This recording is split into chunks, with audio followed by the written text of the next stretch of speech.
இன்றைக்கி பார்த்திங்கன்னா ஒரு ஃபுல் மீல்ஸ் தான் நம்ம ரெடி பண்ண போகிறோம். ஸோ அதுக்கு பார்த்திங்கன்னா கேரட்டும் முட்டைக்கோஸும் கட் பண்ணி வச்சுருக்கேன்.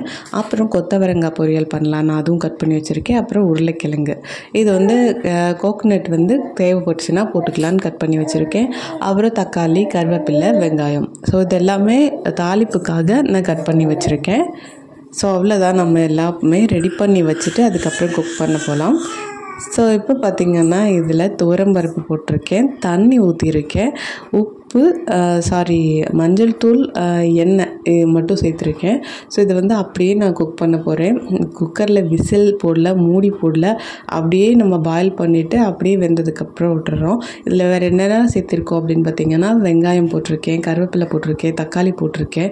ஸோ இதுக்கு டேஸ்ட்டுக்கு பார்த்திங்கன்னா கொஞ்சமாக உப்பு, மிளகாத்தூள், சாம்பார் தூள் இது எல்லாமே இது கூட சேர்த்துக்கலாம்.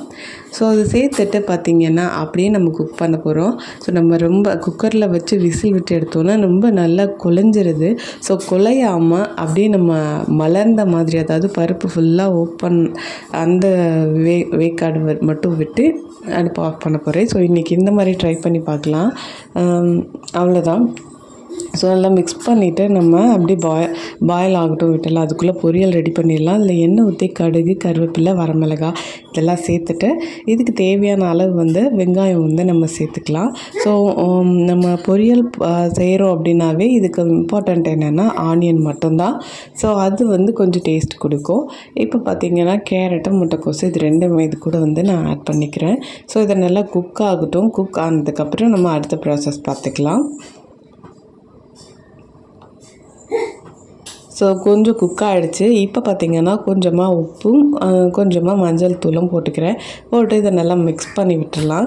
ஸோ உப்பு மஞ்சள் தூளும் போட்டோம்னா பாயில் ஆகிட்டுருக்கிறது நல்லா ஃபுல்லாக பாயில் ஆகிற வரைக்கும் இதோடய நம்ம விட்டுடலாம். ஸோ இப்போ பார்த்திங்கன்னா சூப்பராக வெந்துருச்சு. அவ்வளோதான், நம்ம அடுப்பை ஆஃப் பண்ணிடலாம். ஸோ அடுத்து பார்த்திங்கன்னா எண்ணெய் ஊற்றி கடுகு, கருவேப்பிலை போட்டுட்டு கட் பண்ணி வச்சுருக்கேன் உருளைக்கிழங்கு இது கூட ஆட் பண்ணியிருக்கேன்.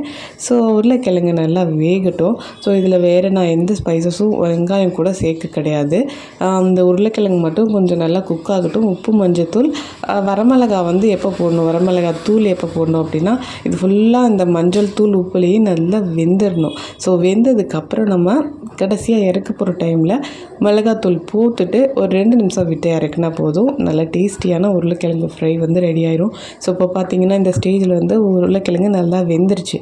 இப்போ வந்து கொஞ்சமாக நம்ம மசாலா வந்து ஆட் பண்ணிக்கலாம். நீங்கள் எந்த மசாலா ஆட் பண்ணுறீங்களோ ஆட் பண்ணிக்கோங்க. ஸோ ஆட் பண்ணிவிட்டு ஒரு 2-3 நிமிஷம் வந்து நம்ம வதக்கி விட்டுட்டு ஸோ இந்த மிளகாத்தூளோட பச்சை வாசனை சரியானோன்னே அடுப்பு ஆஃப் பண்ணி சர்வ் பண்ண எடுத்து வச்சிடலாம். ஸோ அடுத்து பார்த்திங்கன்னா கொத்தவரங்காய். இதுக்கு ரொம்ப முக்கியமான ஒரு விஷயம் என்னென்னா கொத்தவரங்காவை நார்மலாக நம்ம குக் பண்ணுற காய்கறி மாதிரி குக் பண்ணவே கூடாது. கொஞ்சம் தண்ணி விட்டு அதில் மஞ்சள் தூள் போட்டு அந்த கொத்தவரங்காய் போட்டு நல்லா பாயில் பண்ணிடணும் ஃபஸ்ட்டு. அதில் வந்து நம்ம அப்படியே டைரெக்டாக நம்ம எடுக்கும்போது இதில் பித்தம் அப்படிங்கிற ஒரு விஷயம் வந்து அதிகமாக இருக்குது. ஸோ அதை இந்த மாதிரி நம்ம பாயில் பண்ணிவிட்டு அந்த தண்ணியை நம்ம ஃபில்ட்ரு பண்ணிட்டோம்னா அளவுக்கு அதிகமாக வந்து உடம்புல சேராது. ஸோ அதுக்காக இந்த மெத்தட், இந்த காய் வந்து நீங்கள் சமைச்சாலும் குழம்பு வச்சாலும் என்ன மாதிரி பண்ணாலும் ஃபஸ்ட்டு வேக வச்சு எடுத்துகிட்டு அதுக்கப்புறம் நீங்கள் தனியாக ஃப்ரை பண்ணிக்கலாம். ஸோ இப்போ இது ஃப்ரை பண்ணுறதுக்கு எண்ணெய் ஊற்றி கடுகு, கருவேப்பிலை, வரமிளகாய், வெங்காயம் இதெல்லாம் போட்டு தாளிச்சிட்டு நம்ம வேக வச்ச இந்த கொத்தவரங்காவை இது கூட நம்ம ஆட் பண்ணிக்கலாம். ஸோ ஆட் பண்ணிட்டு நல்லா மிக்ஸ் பண்ணிவிட்டு இதுக்கு தேவையான அளவு உப்பு மட்டும் நம்ம ஆட் பண்ண போகிறோம்.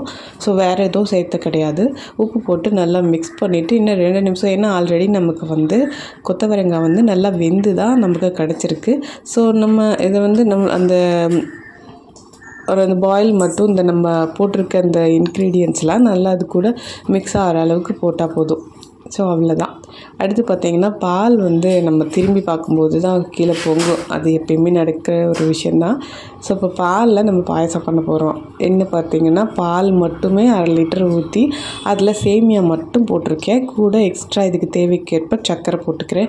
ஸோ அவ்வளோதான். இது வந்து பால் பாயாசம்னு சொல்லலாம், சேமியா பாயாசம்னு சொல்லலாம்.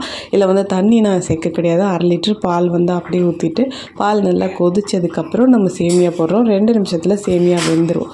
ஸோ அவ்வளோதான். இப்போ பார்த்திங்கன்னா நம்ம மீல்ஸ் வந்து இன்றைக்கி ரெடி ஆகிடுச்சு. சாப்பாடு, அந்த பருப்பு சாம்பார், முட்டைக்கோஸ் கேரட் பொரியல், கொத்தவரங்காய் பொரியல், அப்புறம் உருளைக்கிழங்கு பொரியல், நம்ம பால் பாயாசம், சேமியா பாயாசம் நமக்கு ரெடியாக இருக்குது. ஸோ சூப்பராக நம்ம குக் பண்ணியாச்சு. இன்றைக்கி லன்ச் வந்து சாப்பிட்லாம். இப்போ வந்து நம்ம சாப்பிட போகிறோம். ஸோ ஃபர்ஸ்ட் பார்த்திங்கன்னா இந்த பருப்பு சாம்பார் இது வந்து நான் குக்கரில் வைக்காமல் பருப்பை மட்டுமே அப்படியே பாயில் பண்ணி நம்ம எடுத்தோம். ஸோ டேஸ்ட் வந்து கொஞ்சம் கூட குறையில, அல்டிமேட்டாக இருக்குது. அப்புறம் உருளைக்கிழங்கு ஃப்ரையில் வந்து நம்ம வேறு எந்த பொருளும் சேர்க்காம உருளைக்கிழங்கு மட்டும் நல்லா வறுத்துட்டு உப்பு, வரமிளகா, மஞ்சத்தூள் இது மட்டும்தான் ஆட் பண்ணோம். முட்டைக்கோஸ் வந்து நார்மலாக எப்பயும் போல் வெங்காயம்லாம் போட்டு செஞ்சது, அது நார்மல், அதோட டேஸ்ட் கொடுக்குது. கொத்தவரங்காயில் முக்கியமான விஷயம், எப்போ செஞ்சாலுமே அதை வேக வச்சுட்டு வடிகட்டிட்டு அதுக்கப்புறம் செய்யுங்க. ஏன்னா அதில் கொஞ்சம் அந்த பித்தத்தன்மை வந்து அதிகமாக இருக்குதுன்னு சொல்கிறாங்க. அவ்வளோதான், பால் பாயாசம் ரெடி. எல்லோரும் ஹெல்த்தியாக சாப்பிடுங்க, ஹாப்பியாக இருங்க.